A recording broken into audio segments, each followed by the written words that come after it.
राहुल गांधींनी एक है तो सेफ हैची पत्रकार परिषदेमध्ये उडवली खिल्ली। तिजोरीमधून काढले मोदी आणि अदानी आणि धारावीचे पोस्टर्स। धारावीची जमीन हिसकावून अदानींना देण्यात येते। अदानींना पंतप्रधान मोदींचा पूर्ण पाठिंबा आहे, राहुल गांधींचं वक्तव्य। महाराष्ट्रामधून 7 लाख कोटींचे 8 प्रकल्प गुजरातला गेले। 5 लाख युवकांचा रोजगार बुडाला, राहुल गांधींचा आरोप। सरकार आल्याच्या नंतर अदानींसोबतचे सर्व करार रद्द करणार, उद्धव ठाकरेंची घोषणा। राहुल गांधी उद्धव ठाकरेंच्या मताशी सहमत। काँग्रेसच्या घोटाळ्याचा इतिहास कंटेनरमधून काढला पाहिजे। गांधी घराण्याने आणि काँग्रेसने महाघोटाळे केले। राहुल गांधींच्या आरोपांवरती प्रसाद लाड यांचा पलटवार। मेट्रोचं काम पूर्ण होण्याच्या आधीच पिलर्सना रंगरंगोटी करण्यात 74 कोटींची उधळपट्टी। आदित्य ठाकरेंचा आरोप। महाविकास आघाडीचं सरकार आल्याच्या नंतर घोटाळ्याची चौकशी करणार असल्याची आदित्य ठाकरेंचा इशारा। प्रचाराच्या शेवटच्या दिवशी महायुती महाविकास आघाडीमध्ये जाहिरातीसाठी युद्ध। वृत्तपत्रांमध्ये भाजपकडून से नो टू काँग्रेस अशा जाहिराती, तर काँग्रेसकडून महाअभद्र युतीचा महाअभद्र कारभार, हद्दपार करू भ्रष्ट युती सरकार अशा आशयाची जाहिरात।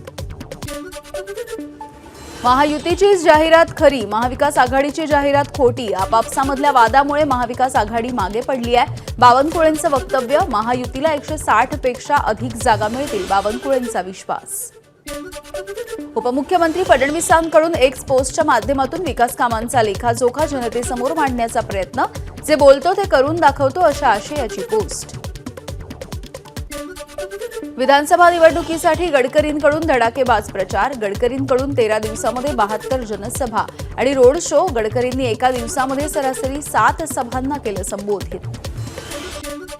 वांद्रे पश्चिममधील भाजपचे उमेदवार आशिष शेलार यांच्या प्रचारासाठी दिग्गज कलाकार मैदानात। अभिनेते अजिंक्य देव, शरद मोंक्षे, नंदेश उमाप, आदिनाथ कोठारे, अमृता खानविलकर असे अनेक कलाकार सहभागी।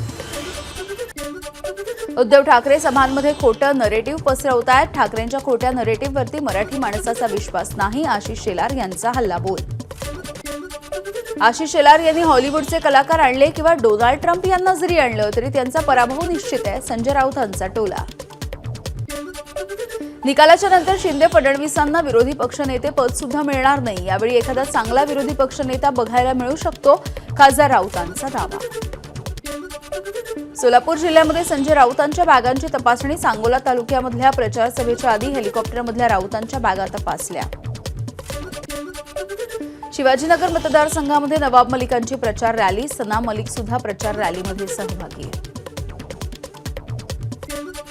राष्ट्रवादीचे नेते नवाब मलिकांचं एक्स अकाउंट हॅक। मुलगी निलोफर यांच्या एक्स अकाउंटवरून पोस्ट करून दिली माहिती। अंधेरी पूर्व विधानसभा मतदारसंघामध्ये महायुतीचे उमेदवार मुर्शी पटेल यांची बाईक रॅली। मुर्शी पटेल यांच्याकडून विजयाचा विश्वास व्यक्त। मुलुंड मतदारसंघामध्ये भाजप उमेदवार मिहिर कोटेचा यांची प्रचार रॅली। म्हाडा कॉलनी ते मुलुंड स्टेशनपर्यंत रॅली। आजची रॅली विजयाची, मिहिर कोटेचा यांच्याकडून विजयाचा विश्वास। कळमनुरीचे शिवसेनेचे उमेदवार संतोष बांगर यांचं शक्ती प्रदर्शन। मतदारांना घातली साथ। नाशिकमध्ये मंत्री छगन भुजबळ यांची प्रचार रॅली। रॅलीमध्ये महायुतीचे पदाधिकारी कार्यकर्ते सहभागी। येवल्यामधल्या शनी पटांगण इथून रॅलीला सुरुवात। अमरावतीच्या अचलपूरमध्ये बच्चू कडू यांची प्रचार रॅली, बाईक रॅली। चांदूर बाजार ते अचलपूर अशी 40 किलोमीटर रॅली काढून बच्चू कडू यांचं शक्ती प्रदर्शन। नाशिक पश्चिम विधानसभा मतदारसंघामधील महाविकास आघाडीचे उमेदवार सुधाकर बडगुजर यांच्याकडून मतदारांच्या गाठीभेटी। सिडको वसाहतीमध्ये बडगुजर यांचं शक्ती प्रदर्शन। अब्दुल सत्तार यांना आणखी एक धक्का। औद्योगिक वसाहतींमधील भूखंड देण्याचा सत्तारांचा प्रस्ताव एमआयडीसीनं फेटाळला। सत्तारांच्या नॅशनल एज्युकेशन संस्थेला भूखंड देण्याचा होता प्रस्ताव। कापूरहोळ सासवड रस्ता परिसरामध्ये सुप्रिया सुळेंच्या बॅगांची तपासणी। निवडणूक आयोगाच्या भरारी पथकाकडून तपासणी। एबीपी माझा, उघडा डोळे बघा नीट।